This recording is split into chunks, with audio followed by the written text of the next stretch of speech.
So what happens when you're caught between a tropical storm that's on the east side, and it pulls the moisture in from the southwest? That's the Habagat. So happy Habagat.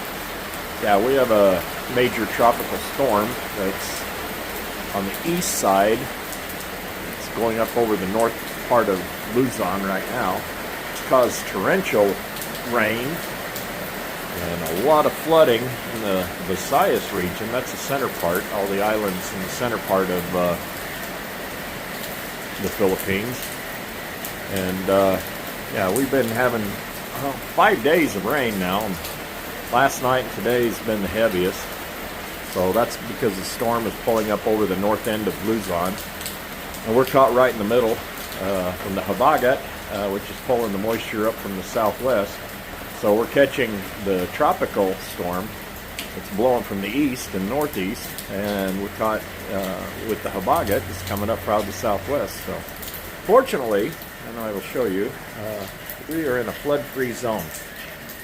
You know, we get a lot of rain, but we only have to worry about what's coming down, not what's going out. That all drains off pretty good. Now it's kind of calming down a little bit. But yeah, so what do you do on a rainy day? Like I said, I've had 5 days of this. So it's the rainy season. We had a major tropical storm rolling up the East Coast from south to north, heading for Hong Kong right now. It just crossed over the northern tip of Luzon. But when these storms spin up, they draw moisture up on the other side of the Philippines. We call that the Habagat. The moisture comes up out of the southwest. And you got to remember, you got the Indian Ocean out that way, and you know, and stuff like that. And that's pretty warm moisture. So that comes up the west side from south to north, and we've got the storm coming up from south to north on the east side. Yeah, we're caught in the middle. So past 5 days, we've had nothing but rain, but not a problem. What do you do on a rainy day or a rainy week? Cooking with Jerry. Cabbage. It's really easy to find here in the Philippines. And one of the things that I used to crave when I was a kid was corned beef and cabbage. So let's go over here. I have canned corned beef. I'll be putting that in here shortly. Right now I've got some onions and garlic cooking up, and a little bit of a mixture of butter and olive oil. You make these all translucent, get them all cooked up. And I'll throw the corned beef and some beef stock in here. Okay, so I'll throw this in. Now, I've already got one in there. There is some fat that stays in the can. Scrape that out. That fat is your flavor. Okay, this is not going to come out like the other one did. Come on. There it goes. You hear it starting to break suction. See, there's little bits of fat in there. Scrape that in here, by all means, please. That's where your flavor is. And I'm going to chop that all up here. Get this all mixed in with your onions and stuff. And cook this down just a little bit. And the butter and olive oil. Now, I put my pan sliding here, so I'm trying to use my arm to hold it. Put a little bit of salt and pepper in with the onions and the garlic as I was cooking it, and that'll give you the salt and pepper you need to make corned beef and cabbage really good. Okay, so I've got this on as low as it'll go, so it might take a few minutes to cook it down. All right, cooking with Jerry. Let's see how this works. Let's cook this down. Now, you want to break up your meat. You want to. I call this Filipino style. I was looking at recipes just to see if I had any better ideas. And Filipino style. Well, I'm in the Philippines, and hey, it is corned beef and cabbage. Now, you cannot, at least not where I've been, there might be some place where you can go and get regular corned beef brisket. Here in the Philippines, I don't know. I'm not that much of an avid shopper, so I'm getting basically what's in the can. It'll work. All right, let me cook on that for a few minutes and we'll see where we're at. Okay, so the recipe calls for 4 large tomatoes. Well, in the Philippines, and you want to dice those up. Well, I have some diced tomatoes, but I decided let's use some ketchup. Yeah, I had all these ketchup packets, you know. Can you tell eat at McDonald's a lot? But anyway, just kind of put that in here, mix it up, cook it in, and yeah, it'll work. And it takes care of all the loose ketchup packets that are in my fridge. I have some beef stock here. It's Australian, but whatever. Anyway, add that to here. You want plenty of liquid because your cabbage is going to absorb a lot of that. So about half of a container here of liquid of the beef stock. And if I need, and I'm going to turn this up just a little bit. If I need a little bit more moisture, I can always just throw water in there, right? All right, well, let's see. We'll get this up to speed here, and then we'll throw the cabbage in. Cabbage only going to cook for about 10 minutes, so this is a pretty quick meal. I've probably got, with prep time and everything, I've probably got maybe 10 minutes into here, so that's with dicing the onions and the garlic and the cooking, so yep, okay, maybe 25 total minutes. We'll get that boiling here, and then I'll drop the cabbage in for 10 minutes. I'll get back to you. Okay, all the kids in the pool. Yeah, so the cabbage went in, and we'll cook this down, like I said, about 10 minutes. Don't worry about separating it. It will separate as it cooks. So, it'll loosen up as it gets down in the sauce here. And this will cook down, and just keep stirring it. In the next 10 minutes, you want to get some of those juices up on top, and that'll help cook the cabbage. Like I said, as this cooks down, it will go down in. So,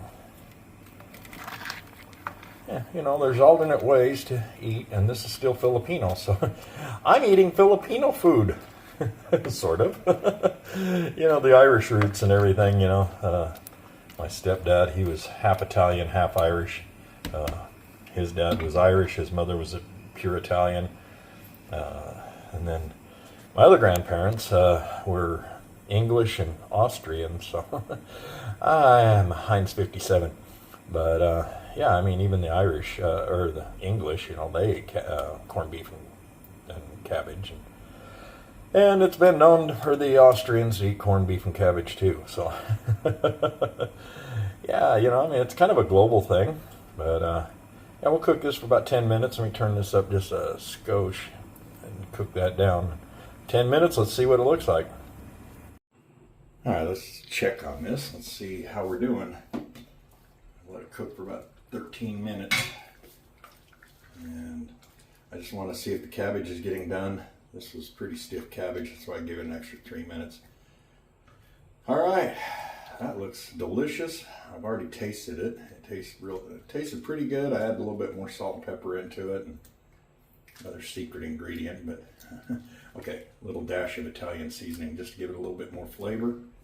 And yeah, I'd say it's time to eat. All right, let's turn that off. All right, grab the bowl. Get us a big old healthy spoon here. Juices. The juices are half the fun of eating this. Wow, this bowl's getting hot. All right, let's get this on the table. Let's taste it and see how it tastes. All right, so it's still pretty hot. Let's take a taste and see how this turned out. A little bit of cabbage, a little bit of juice, a little bit of corned beef. I'm gonna blow on it. It's really hot.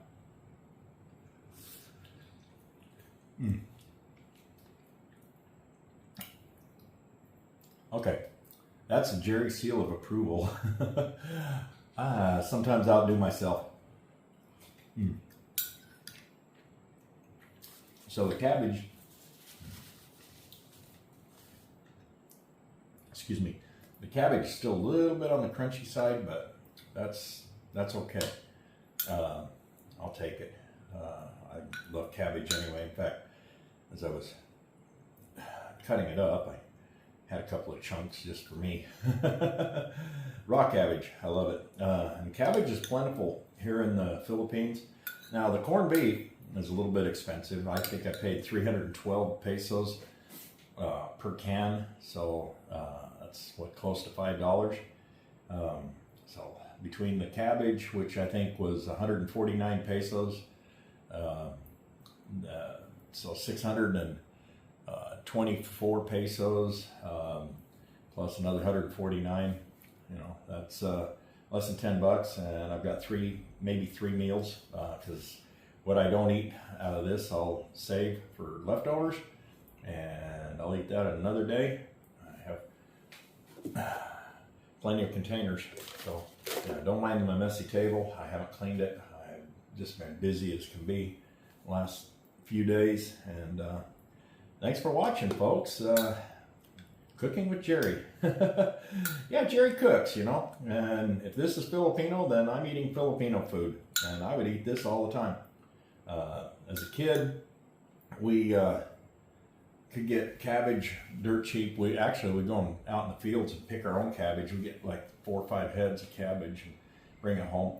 The corned beef, that was something that was kind of a luxury for us. We could get bacon at the welfare, and so we would use bacon in lieu of the corned beef, and Mom would cut it up into little squares and stuff, and she cooked that up lightly, just to, you know, get it from being raw, and she'd throw that in. And the beef stock I had, that half a container, that was perfect. You know, I could have probably used just a little bit less, but I think this is good because the juices are just as good as anything else. And they marry up really good if you cook them for about 10, 12 minutes. Like I said, I went 13. I lost track of time for a few minutes, but when I checked it at 10 minutes, a lot of this cabbage was, some of the heart of the cabbage here, like this, was still pretty, uncooked. So I wanted it to cook down just a little bit more, and it doesn't hurt to cook it a little bit more. So I'm trying to cut this off so I can take a bite. Still got a string here. Okay, we'll use fingers. My fingers are clean. All right, so let's take another little bite and see how this is.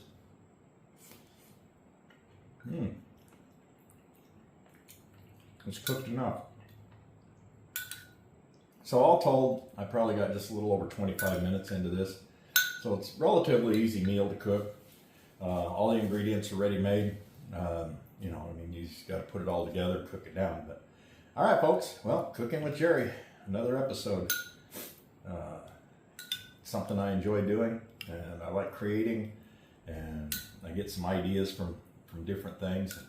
When I Googled it just to see how long to cook it, because, you know, it'd been a long time since I cooked this, probably 25 years. Anyway, I wanted to see how long to cook the cabbage, and it came up with Filipino style corned beef and cabbage, and I thought, well, now since I'm in the Philippines, let's just do it Filipino style. And again, like I said, it called for 4 large diced tomatoes, and tomatoes that are large would be about this big around. What we get in the Philippines are about this big around, so you'd probably have to use 8 of them. I have a can of diced tomatoes that I use for my Italian cooking, my spaghetti and things, and I just cooked spaghetti here Friday. Today's Wednesday, and I had probably 3 containers of sauce left over. All I've got to do is cook down the pasta and heat up the sauce, put it on, and I've got an instant meal. I've also got beef stew in the freezer that I made from before. This weekend I ordered a pizza on Sunday. Yeah, got that in the fridge. So that was dinner last night too. So you know, it's not like I'm starving. So you know, I mean, this might be a little bit of an expensive meal because of the corned beef and how expensive it is. But you could use less corned beef. I mean, you could use 1 can instead of 2. 2 is actually almost too much. I could have used 2 smaller cans, and it probably would have been okay. But, you know, I mean, just experiment. Try it yourself. All right, folks. I'm out of here. Bon appetit. Good luck with your cooking. So really, that was some of the best corned beef and cabbage I'd had. One thing, I should have used only one can of corned beef and not two. Or they have these smaller cans. They're, about half the size of one of the cans that I used. And I could have used one and a half of those, or I could have used one full can and called it good. But it really was good. I made one mistake. Here I'm being honest. I should not have added salt. Salt is used in corned beef's curing. So I should have thought about that beforehand, but I tasted the broth and everything, and I thought, something's missing. Well, one of my little secrets, I put a little bit of Italian seasoning in with it, probably about a tablespoon. That really woke up the flavors. Wow. And I cooked that in probably about 3-4 minutes before it was close to being done. Again, I went over the 10 minutes that it tells you to do. I think I went 13 minutes. So I was at about 8 minutes. So I'll call it 5 minutes with the Italian seasoning. But it really did taste good. Get down to the last of the broth, and that's where you started getting that salty taste and things. Hey, I learned next time it won't have that. Okay, so I can't really take any trips when it's raining like this. Can't go to the beach. I mean, how much fun you can have on the beach when you get 300 millimeters of moisture falling out of the sky every 24 hours? That's a lot of rain. I hear people saying, "Oh yeah, we got 2 inches of rain." Okay, figure out what 300 millimeters is. It's a little bit more. Yeah, and this is the tropics. I knew it was going to rain here. I'm not complaining. You just find alternate things to do. Now, tonight, bread. No, I'm not going to bring you along on that. One cooking with Jerry per month. That's plenty, right? But hey, give this corned beef and cabbage a try. It doesn't hurt. Tastes pretty good. I had enough left over for 2 more meals. So that's in the freezer. When I want to eat, I got it. Last Friday, a week ago last Friday, because this is Saturday for me, I made some spaghetti. Real Italian spaghetti. It turned out really good. I had extra, always. Put it in the freezer. Guess what I'm having for dinner tonight? Pulled it out of the freezer, put it in the microwave, thawed it out. Here in a little while, now that it's thawing and everything, I will nuke it. I got my dinner. All right, guys. Cooking with Jerry, right? Can't go to the beach, so life's a beach, you cook. Catch you all later on the next one.